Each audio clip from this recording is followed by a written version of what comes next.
we still have to fight for a democratic, socialist republic.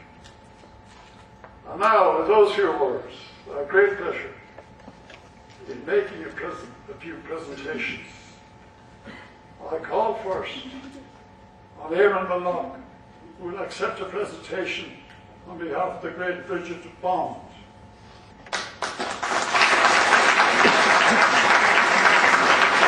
To lead the struggle for civil rights. Now, there's been an attempt in Derry over this week to airbrush two people out of the 5th of October, Bridget Bond and myself. They can't do it because Bridget Bond was a small woman, but she was a humanitarian giant, and I've been privileged to know her. And on the subject of privilege, I want to say this. I'm 76, as you know. I spent a long time on planet Earth. And my admiration for the people in this movement is the greatest of all of the individuals I have met outside of the Workers' Party. It simply cannot match the admiration that I have, particularly for this man behind me. I look up to him literally, and I look up to him figuratively. And I've been very privileged to know him, Desmond O'Hagan, and the others who are too numerous to mention. Thank you. I'm not going to great pleasure now.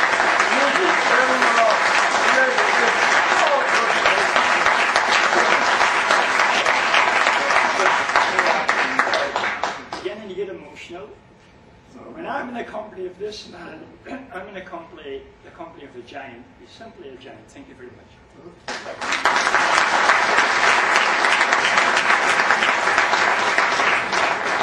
Yes, Paddy Douglas is an iconic figure. Those of you who are familiar with the image, the very famous image, of a man protesting at a civil rights march in Derry and being struck either in the stomach or the groin, it's not absolutely clear, very forcefully by a police baton, and raising his hands outward and being forced over as a result of that. It was a photograph and a television image that went round the world. That was Paddy Douglas. And Paddy Douglas, until the time of his death, remained a supporter of this party.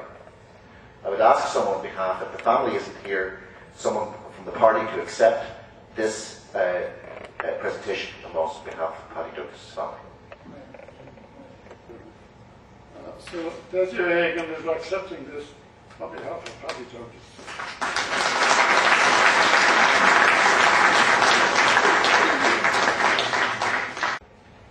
Because Paddy believed that what we stood for was what he stood for. He was a gentleman and totally committed to the welfare of the party and the welfare of the working class. Sean will make sure that that passes on to his family. Thank you very much for your applause for Paddy. I'll be here today, but Mary Gray is going to accept it on her behalf.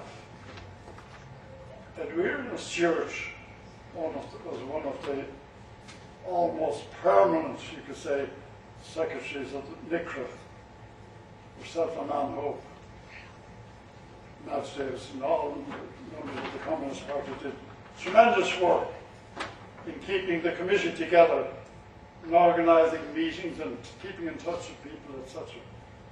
And I think Edwina Stewart should be remembered for her work behind the scenes in the civil rights movement at all times. And it was a great pleasure in making this presentation to her. I'll give it to Mary.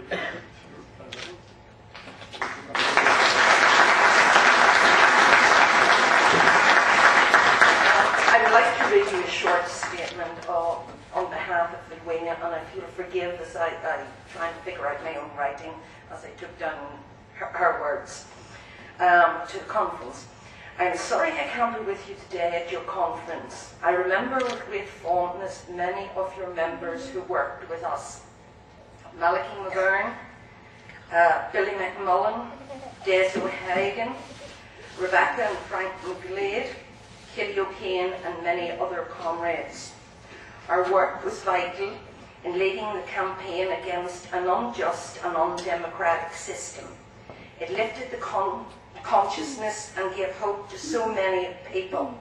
It showed the direction of travel for all our people, and its lessons are still relevant today in the campaign to end inequality, injustice and poverty through united working class action.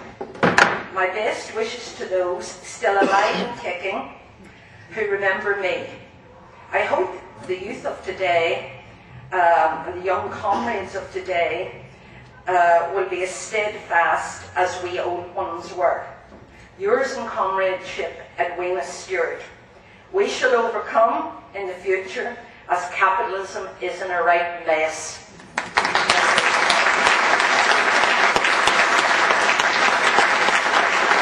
My final presentation is to a man that I haven't seen for some years. And I met him today for the first time in many years. Eugene Little, one of those responsible for highlighting the sectarian allocation of 10 houses in a little place called Caledon by the local authority in Dungannon of 1968. I certainly remember him in January and February. They were protesting about this allocation, and they occupied a house themselves much earlier than the Austin Curry event, and were beaten out by the RUC. Doors, knocks changed and everything, and not one word in any paper. Where's he gone to? No.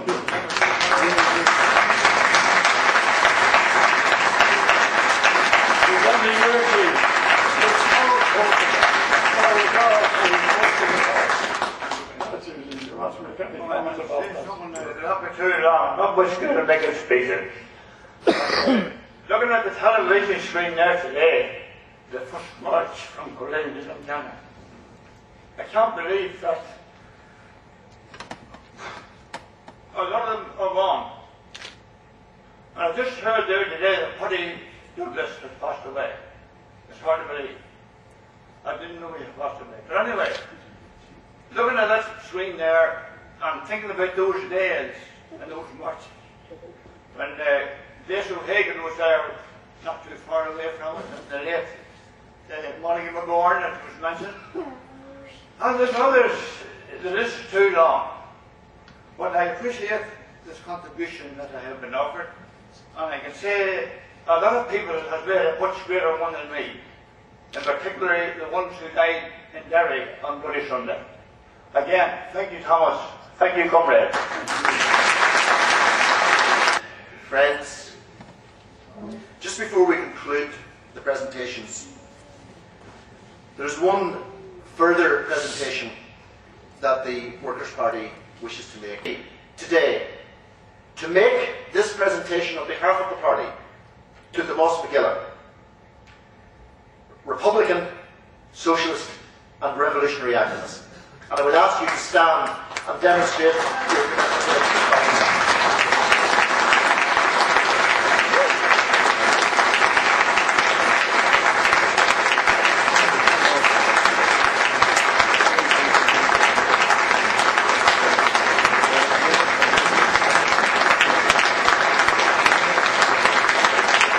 Thank you.